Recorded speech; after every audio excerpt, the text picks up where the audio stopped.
हरे कृष्णा। प्रभु की भक्ति में डूबे कर्माबाई जैसे सच्चे भक्तों की कहानियां हमें ये सिखाती हैं कि भगवान केवल प्रेम के भूखे हैं, नियमों के नहीं।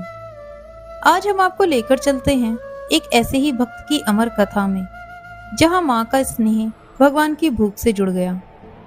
ये कथा है कर्माबाई की खिचड़ी भोग की। भगवान श्री कृष्ण की परम उपासक कर्माबाई जी जगन्नाथपुरी में रहती थी और भगवान को बचपन से ही पुत्र रूप में भजती थी। ठाकुर जी के बाल रूप से वह रोज बातें करती, जैसे ठाकुर जी उनके पुत्र हों और उनके ही घर में वास करते हों। एक दिन कर्माबाई की इच्छा हुई कि ठाकुर जी को फल मेवे की जगह अपने हाथों से बनाकर कुछ खिलाऊं। उन्होंने प्रभु जगन्नाथ को अपनी इच्छा बतलाई। भगवान तो भक्तों के लिए सर्वदा प्रस्तुत हैं। प्रभु जी बोले, माँ जो भी आपने बनाया हो वही खिला दो, बहुत भूख लगी है। कर्माबाई ने खिचड़ी बनाई थी, ठाकुर जी को खिचड़ी खाने को दे दी। भगवान बड़े चाव से खिचड़ी खाने लगे और कर्माबाई ये सोचकर भगवान को पंखा झोलने लगी कि कहीं गर्म खिचड़ी से मेरे ठाकुर जी का मुंह न जल जाए। भक्त वत्सल भगवान ने कहा, माँ मुझे तो खिचड़ी बहुत अच्छी लगी, आप मेरे लिए रोज खिचड़ी ही पकाया करो, मैं तो रोज यहीं आकर खाऊंगा। अब तो कर्माबाई जी रोज सुबह उठती और सबसे पहले खिचड़ी बनाती, बाकी सब कुछ बाद में करती थी। भगवान जी भी सुबह सवेरे दौड़े आते ही कहते, माँ जल्दी से मेरी प्रिय खिचड़ी लाओ। प्रतिदिन का यही क्रम बन गया। भगवान सुबह सुबह आते, भोग लगाते और फिर चले जाते। एक बार एक महात्मा कर्माबाई के पास आए। महात्मा ने उन्हें सुबह सुबह खिचड़ी बनाते देखा तो नाराज होकर कहा, माता जी ये आप क्या कर रही हो? सबसे पहले नहा धोकर पूजा पाठ करनी चाहिए, लेकिन आपको तो पेट की चिंता सताने लगती है। कर्माबाई बोली, क्या करूं महाराज जी, संसार जिस भगवान की पूजा अर्चना कर रहा होता है वही सुबह सुबह भूखे आ जाते हैं, उनके लिए ही तो सब काम छोड़कर सबसे पहले खिचड़ी बनाती हूँ। महात्मा ने सोचा कि शायद कर्माबाई की बुद्धि फिर गई है।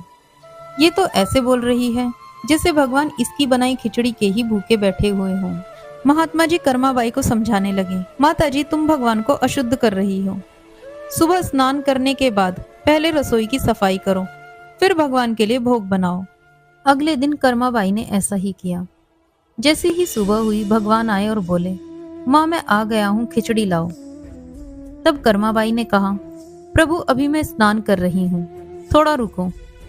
थोड़ी देर बाद भगवान ने फिर आवाज लगाई, जल्दी करो माँ, मेरे मंदिर के पट खुल जाएंगे, मुझे जाना है। कर्माबाई फिर बोली, अभी मैं रसोई की सफाई कर रही हूँ। प्रभु सोचने लगे कि आज मेरी माँ को क्या हो गया है, ऐसा तो पहले कभी नहीं हुआ। फिर जब कर्माबाई ने खिचड़ी परोसी तब भगवान ने झटपट करके जल्दी जल्दी खिचड़ी खाई, परंतु आज खिचड़ी में रोज वाले भाव का स्वाद भगवान को नहीं लगा। फिर जल्दी जल्दी में भगवान बिना पानी पिए ही चले गए। प्रभु ने बाहर आकर महात्मा को देखा तो वे सब समझ गए। अच्छा तो ये बात है, मेरी माँ को पट्टी इसी महात्मा ने पढ़ाई है। अब यहाँ ठाकुर जी के मंदिर में पुजारी ने जैसे ही मंदिर के पट खोले तो देखा कि भगवान के मुख पर खिचड़ी लगी हुई थी। पुजारी बोले, प्रभु जी ये खिचड़ी आपके मुख पर कैसे लग गई? भगवान ने कहा, पुजारी जी मैं रोज कर्माबाई के घर पर खिचड़ी खाकर आता हूँ। आप माँ कर्माबाई जी के घर जाओ और जो महात्मा उनके यहाँ ठहरे हुए हैं उनको समझाओ, उन्होंने मेरी माँ को गलत पट्टी कैसे पढ़ाई। पुजारी जी ने महात्मा जी को जाकर सारी बात कही कि भगवान भाव के भूखे हैं।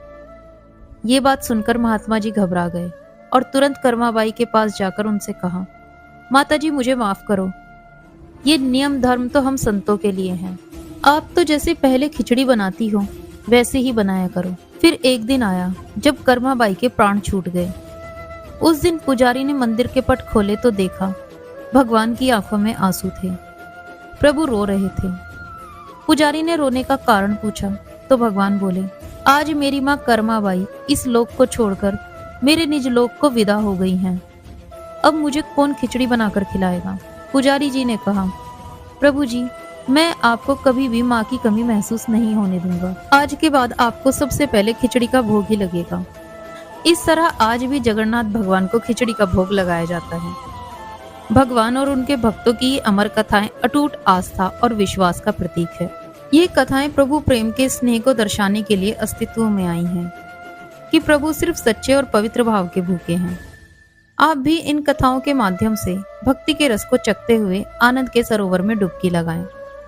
ईश्वर की शक्ति के आगे तर्कशीलता भी नतमस्तक हो जाती है। कर्मा भाई की भक्ति हमें यह सिखाती है कि सच्चा प्रेम, सरलता और निस्वार्थ भाव ही प्रभु को प्रिय है। प्रभु नियमों में नहीं, भाव में बनते हैं। इसलिए जब भी भोग लगाएं, पूजा करें, नियमों से नहीं, प्रेम और समर्पण से करें, क्योंकि जहाँ प्रेम है वहाँ भगवान स्वयं उपस्थित हो जाते हैं। अगर आपको ये दिव्य कथा पसंद आई हो तो कृपया इसे लाइक करें, अपने प्रियजनों के साथ वीडियो को शेयर करें और ऐसे ही भावपूर्ण वीडियो पाने के लिए चैनल को सब्सक्राइब जरूर करें। हर दिन लौटिए इस आध्यात्मिक यात्रा पर, क्योंकि यहाँ पर हर कथा में छुपा है मोक्ष का मार्ग और आत्मा की शांति। इस भक्ति सागर में फिर मिलेंगे एक नई कथा के साथ। हरे कृष्णा।